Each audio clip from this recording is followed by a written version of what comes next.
We are wondering what is happening to the world. Everything is changing.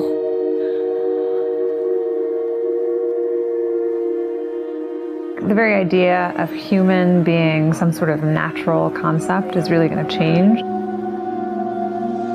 Our bodies will be so high-tech, we won't be able to really distinguish between what's natural and what's artificial.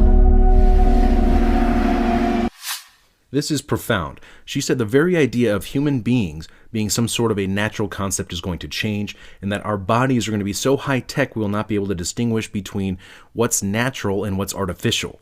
This is the merger of man and machine. This is the transhumanist agenda. This is the World Economic Forum's official video from their own YouTube channel. Inside our own heads is the most complex arrangement of matter in the known universe. You might ask yourself, can we get to be superhumans?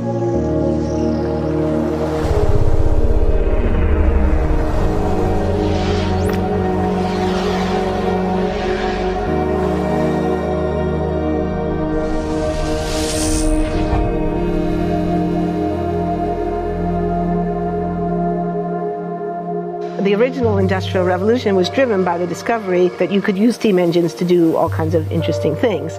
But that was followed by additional revolutions for electricity and computers and communications technology. We're now in the early stages of the fourth industrial revolution, which is bringing together digital, physical, and biological systems. One of the features of this fourth industrial revolution is that it doesn't change what we are doing, but it changes us. There you just heard Klaus Schwab, the founder and executive chairman for the World Economic Forum, say that the fourth industrial revolution is going to change us, change humanity.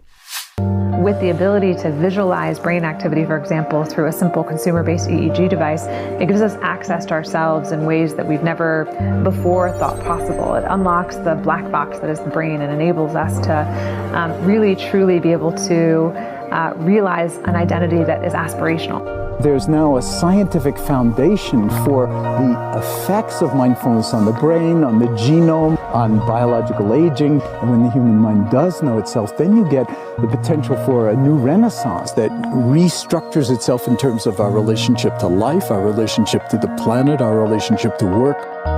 We need a different economic model.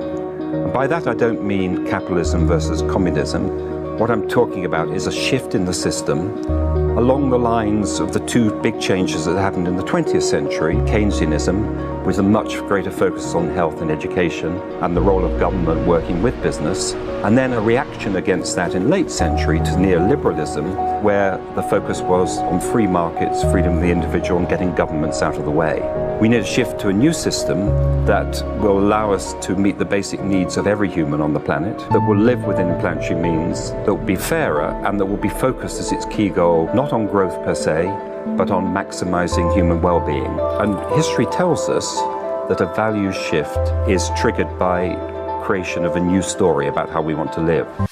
Now, they were talking about this new economic model not being based on hard work or being a business owner or creating wealth and success. They were talking about a new global economic order that will be fairer, they say, and essentially redistribute wealth, your wealth, as they see fit to lower the standards where you are in your countries or in some countries and raise them in others. So the goal is no longer, I want to be less bad, less monotonous, less unsafe, less unjust. It's really about a diverse, safe, healthy, and just world with clean air, clean water, clean soil, clean energy. Together we are fighting to preserve our fragile climate from irreversible damage and devastation of unthinkable proportions.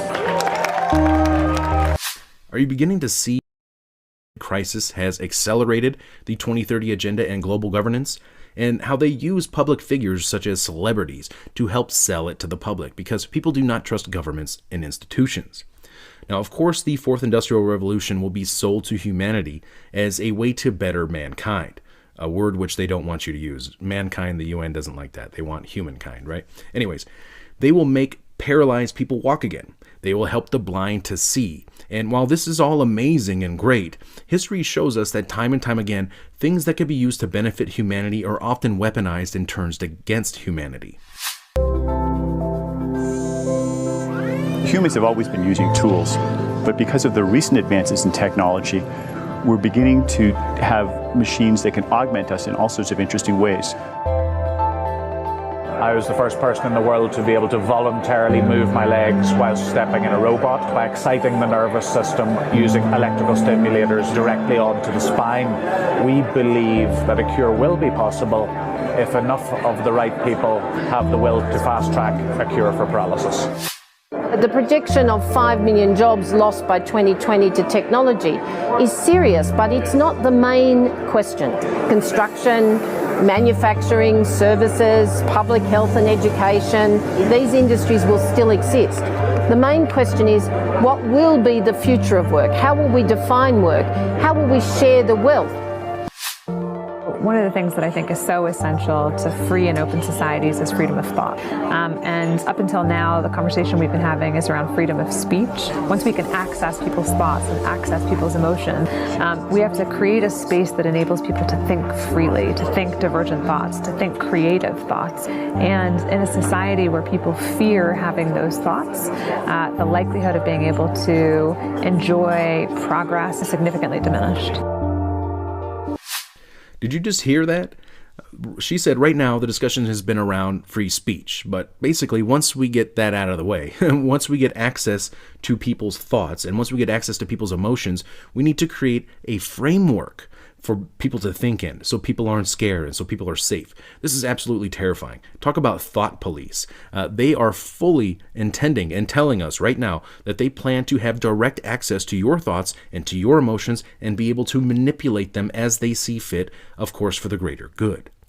We need to take responsibility at every level of society, from the individual and the personal to the institutional to the global, to adapt to these technological challenges and changes, which are redefining what it means to be human, what it means to work, what it means to be completely embedded in this world.